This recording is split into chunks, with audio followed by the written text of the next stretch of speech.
Hello everyone and welcome back to our Borussia Dortmund recreation here, 2012-2013. Right, you're actually going to join me last game of the season because I played that game. Bayern Munich had won all their games, so yeah, nothing really to write them about.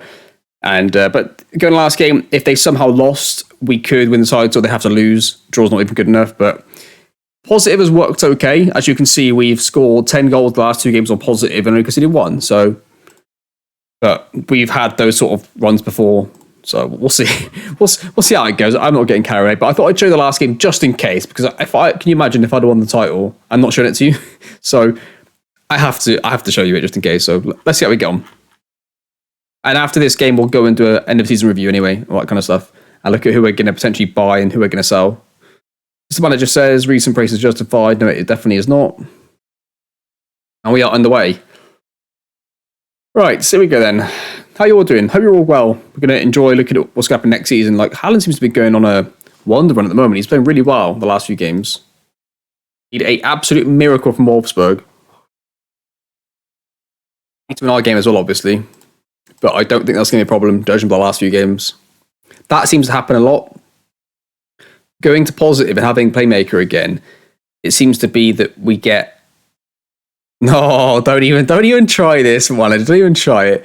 Yeah, like Erling Haaland gets detached from, like, he's just too far attached. Like, can't work. That isn't good enough. Like, I need to get him closer. The Royce role or the Goetze role. Goetze would play slightly deeper than when Royce played that role, but they'd still both be 10 supporting the striker early on, right? So it has to be still better than what it currently is for us. It's not working well enough. I'll see Erling Haaland misses. Oh, yeah, okay. Erling Haaland with a free kick. There's going to be a goal, I think, on the wall. Oh, it's straight through the wall. And as Bayern score an equaliser, of course they do. We press the ball here, and they're going to put on the right hand side. Pedri's like pressing all over the place. I'm not sure if that's a good thing. Musiala wins it. Good lads. Musiala goes through. He's the only player I trust to score in those kind of scenarios on a regular basis. Makes it 3-0. This is a happy number of shots we've had so far. Let's take Erling Haaland off and put on Timo Werner. It's somehow 2-2 in that Bayern game. I don't know what's going on over there. Musiala and Koeman. Oh, that's what happened. Wolfsburg scored and football manager had to go, hang on a second. No. Bayern Munich can't have a season football manager where they don't win title. So, you know, they just can't have it. So I'm not going to get annoyed when they inevitably draw or win because they'll win because the title's gone anyway. Like, you know, that's highlight of the season. We press well. Hopefully it's going to be one goal conceded in the last three games. That might be an indication we could be improving defensively, but it could have just been the teams we played. I know the team we played last.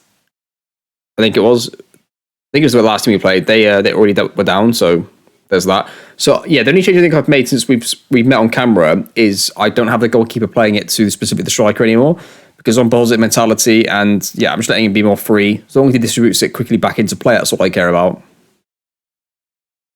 Spurs, unlucky lads. All right, 3-0 defeat. 3-0 win for us, sorry. It feels like a defeat. Yeah, I'm so disappointed with how that season ended. I really thought privately that we'd have a chance in both cups. Then, end of season review, we'll do that, and we'll discuss players after that. That will never happen again. You will not be winning the title ever again. I thought this season could have been a bit of a trouble. I thought this season could have been a bit of an issue for us, so this is the last time they're going to have it. Enjoy it while it lasts. It's never going to happen again. End of season review, new arrivals. I mean, who they can put top of this list? Issa Diop is by far, I think, the best player that I've had. He's been good defensively, scored a lot of goals from centre back and looked good. Other notables are Musiala, some Maximan Baku, some good players in there. There aren't many players that we've signed that I'm going to sell, which is always a good thing, because I'm quite prone to doing that if I don't like the players. But I like a lot of the players we've got. It's just the balance of the team, I think. Yeah, there are no good moments, remember. We didn't win a single trophy. I don't give a crap at any of this. Like, no, all hang your heads in shame. Erling Haaland, 52 goals scored, no trophies. That sums up the team. So Maximan, 24 assists. A lot of those would have been corners, though. So don't get carried away thinking that he's a useful player for us. He's bloody ain't. Right, that ends it then. There we are. You're bang up to date. Season, lads. We're going to be challenge title, yeah, they're like that. Last stage of Champions League, they're like that as well. It's out there. Erling Haaland, I've tried to offer a new contract to a couple of times, he's refused, but I don't see the point in selling him unless it's a ridiculous amount of money. So he'll stay. Marco Royce's contract is not up actually, but he does want to leave. So we'll keep trying to let him go and try and get him off the wage bill if he wants to leave, because he's no use to us anymore. Malin's also going to be leaving. If we go back this side, so I think he's a good enough backup goalkeeper, so I'm happy just to keep him next season. Now, is Kobel a good enough starting goalkeeper? That's a good question. Handed into it. He let in a couple of weak goals actually, so I'm tempted to sell him and bring in another goalkeeper that I like, called Dominik Livakovic, but yeah, I am considering it, along lights here, because he's actually probably more like Weidenfeller than he is. He's a bit better on the ball, this guy, and I don't like him, so get out. These two remain centre-backs 100% this season. Marin, I can get him for 8.5 million, and I'm not going to do it. I don't think he's really good enough. He didn't really impress me that much. Right-backs, I'm happy to keep these two as right-backs next season. St. Justo would play as a backup right-back and emergency centre-back. That would be it. And Baku would stay as the first choice. I mean, unless they want to give us a lot of money, like Bayern Munich want him, I'd consider selling him, because I would take the 50 million if that's what they're going to give us. But yes, his loan will just go. He'll get terminated his loan. He'll be fine. Shimikas, I mean, he's a solid left back for a backup. Could sell him. Not really too bothered about it though. He wants to leave. Chris Wolf, yeah, you can leave. We'll take the money for you. Get you off the wage bill. I like these three as pivots, and Rainer's loan is up. He can just go back as well. I don't really care about that. 10 million for Marco Royce. Okay, that's a bonus. We're expecting that. 11.5 for the keeper. 3 million for the right back that we aren't going to use anyway. And not very much for him, but that's fine. Who did not get an offer then? Shimikas didn't. That's weird. What? Juventus wanted him. What the fuck? I'll leave him pay a bit of his wages because we need the money. There you go, 10 million. Right, it's more like it. Right, that is just ridiculous board. I'll tell you what then. How about nothing up front? The amount the board want to offer us, the amount the board want for him, plus wages, that'll get an offer. Yeah, it did, from a different club as well. Brilliant, cheers board. So he goes for like less up front now. Brilliant, okay. Like Marco Royce, we don't need to replace. So that's him, Malin, and Wolf are 3 players that we're selling that we don't need to replace in terms of the squad. But then we do lose 2 players out on loan that we need to replace. So if it was a centre-back, it has to be somebody good in the air. After the shit that we've seen this season, no chance am I signing somebody who isn't great in the air. Lacroix's not bad in the air. He's also very quick, so he'd be my first choice. I do sign him a lot, though. I'm not going to deliberately sign it. I'm going to try and get somebody who's actually just really good in the air. Like, I would bring in Singo and sell Baku for whatever it is, 45 million. Like, I would 100% do this deal. So 16 for Singo. How much would we get for... Where is he? Baku. We got 15 assists last season. Yeah, right. So Baku now, all of a sudden, we can't get him in for 24 million. So, yeah, I don't know. Moors and Subotic, were absolute beasts in the air. They were good on the ball as well. The release of Subotic seemed okay on the ball from the clips that I was seeing. Demiral's a good option. He'd be the one. I'm going to shortlist him. 6'4" as well. Yeah, 100%. He'd be perfect. Matt Summels, right there. Turkish Matt Summels. Signed him, that would put us on to 3 centre-backs, which is only 1 more, but it could be a youngster. How good was that other youngster? I forgot to play him, actually, in this game. I was going to play him in this game. We just had. There he is. One of the biggest wonder kids on the game they didn't want. It's ridiculous. I mean, he could be our Marco Royce now. Left-footed Marco Royce. That's incredible. He's got to go in the first-team squad, hasn't he? Like, he's brilliant. Why not? So next season, he'll be there. He'll be another, 4 months older as well. I can't believe how good he is. He's the best Nugent I've ever had, I think. He's incredible. He's going to play as a 10 for us. I don't want to fuck around with his attributes really yet. Like a free number 10 for us there. It's Rainer in the squad, so that solves that issue. Then centre-back, we still need technically 1 more. It'd be nice to have them cost-effective as well, but Demiral won't cost us too much, I don't think, when he gets back to his parent club. Solid is an option. Unconvinced, I think, is the term I'd use for him. Jonathan Tah, massively unconvinced. Oh, do we take another player off him? On Subotic, and you come to Subotic. Here we go. Come on, here we go.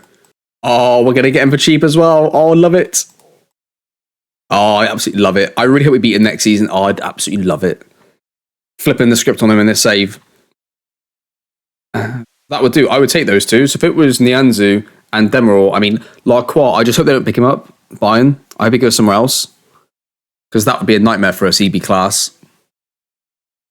But we'll keep him shortlisted anyway. Singo is like a great option. Left back, we need at least a backup now. We could bring in a first choice, but as long as they're a backup though, and they're a good backup, that would also be fine. Number 10, we've already bought that. I didn't really discuss this too much at the time, but the whole point of the Koeman transfer was more about having just 2 Blaszczykowskis. So it didn't matter if we lost our first choice, that we had another one to come in and be just as good straight away. It wasn't more about Koeman replicating somebody else in the squad. It's just that basically having 2 Blaszczykowskis so that no matter what happened from injury and form, you've got 2 that can provide that role. Because it's quite hard to find somebody that's that quick and that destructive. That was sort of the thinking behind having 2. So those 2 are both going to occupy the same right-hand side. Well, that's fine. Musiala's going to occupy the left. And now Pedri's the 10. Do we need a backup for Musiala? Because Malin and Royce are both leaving.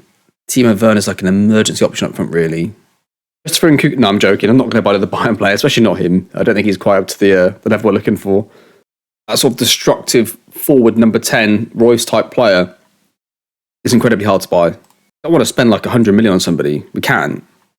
This one may have to wait. Ansu Fati, do we bring him in to be our Royce? I mean, he can finish. Diego Jota also does actually fit a lot of the stats, so I'm going to shortlist him just because somebody different to have in a series. Whether he's gone there, it's expensive. We could try that.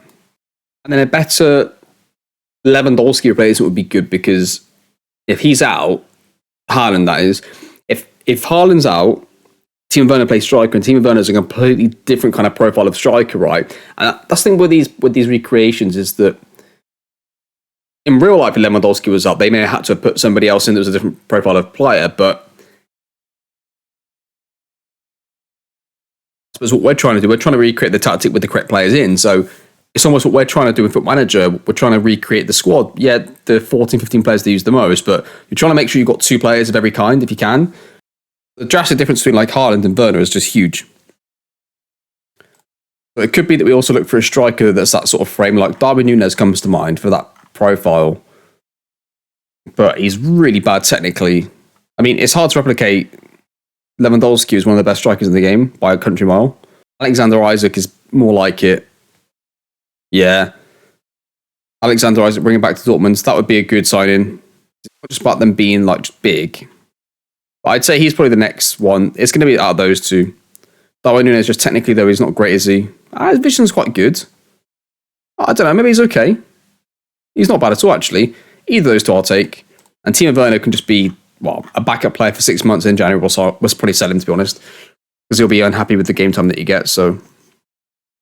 But yeah, that's probably what we're looking at for transfers, I think. If we look at the league table this year, we scored 103 goals, but we conceded 36. It's way too many. So if I have to spend a lot of money to get one particular player because I want one particular player defensively, I think that's where we spend the money because like financially, our net spend is currently at about 80 odd million, and we're going to make a lot of money here and a lot of wages. So I don't want to spend loads and loads of money, especially on attacking players. We've already got loads. It's going to be defensive players and maybe a pivot player. Like I've only got 3, so there is space for one more. And if I was to bring in one player, it would have to be like a top of the range player. But I'm happy with those 2, to be honest. Basuma and Bellingham are both class. They'd have to be like top of the range. I don't really know who it would be, to be honest. I think about this specific one because there's so many different ways you can go about it, but we want probably a more defensive player, I would have thought. Like those 2 are already dynamic enough. We don't need dynamism in there. We need somebody that's going to be good mentally. Like he's more like our playmaker. He's more like a Gundogan that can't defend as well as Gundogan can in the game. So we've got our one Sven Bender with a bit of pace in Basuma. So probably another more defensive type midfielder would be good. But yeah, we can see there's room to manoeuvre. But centre-back is the big thing that I'm going to look at and focus on. And full-backs everywhere, really. If like a different right-back comes available that's really good, like, I still think I could sell Baku later in the transfer window for a lot of money. If that's the case, we could just bring in somebody that's better, especially better in the air, maybe. A lot of assists did Baku, to be fair to him. Lodi didn't. Like, I'd happily get rid of Lodi, but it's not worth that much money. So, but that's to do the episode anyway. I hope you're enjoying the series. I mean, loads of you are watching both series at the moment, but this one obviously is more recreated, a bit different to the Moneyball series. I hope you're enjoying it, and it's going to take us a little bit longer to get there. And I don't know, I think it's a good thing on the channel that we don't just have that sort of like meteoric success in a save. We're able to have a step back and be punished by FM for a little bit here in this. So hopefully it doesn't last too long. It's going to be annoying. But yeah, it's coming. It's going to get there. It's just a case of like next season has to be better. Has to be better. And depending on who they buy, we could be in a good position, but I don't know. Goalkeeper Livakovic is going to come in probably. But if I can find another goalkeeper similar to him that's left-footed, like Messi or somebody, I don't know. But let's do it anyway. Thank you very much for watching the episode and the series. The next time we see each other will be the first game of next season. We'll have done all these transfers, and I'll let you know what we managed to do. Our aim is net spend no more than 100. The aim really financially is to have no more of a net spend than 100, 120 million in that sort of bracket. I don't want to I completely forgot. Centre backs. Completely forgot about this. We've already got Nicolas Sule, haven't we? Oh, that's brilliant. He is the profile of defender I was looking for. Exactly this. So that's one transfer. That's not a problem. Good. So that's one. There you go, guaranteed. Means we need one centre back now, though, which is all. Do we take Nianzou as well? If we take those two, they will definitely get Lacroix. I don't want them to get Lacroix. That would be annoying. Subotic and wherever he is, Hummels, like right there, both those two look almost perfect. So I'd be happy with those two.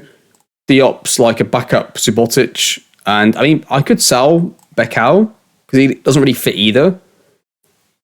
So he could leave and we could bring somebody else in. But that's going to be the episode. That is going to do it. So next time we see each other, it will be the first game of the season. We'll go through all our transfers, and if there's any tweaks to the tactic, I doubt it be any tweaks up to that point. But yeah, we'll see how things start next season if we need to change our current positive framework. By the way, the tactic is currently not there, so it's this here. Roman playmaker, such before to defend. Positive mentality with tempo all the way up to compensate for the fact that we've gone down to tempo from attacking. And yeah, I appreciate all of your support and watching the videos, the likes, the comments, everything. Thank you so much, everybody, and I will see you next time.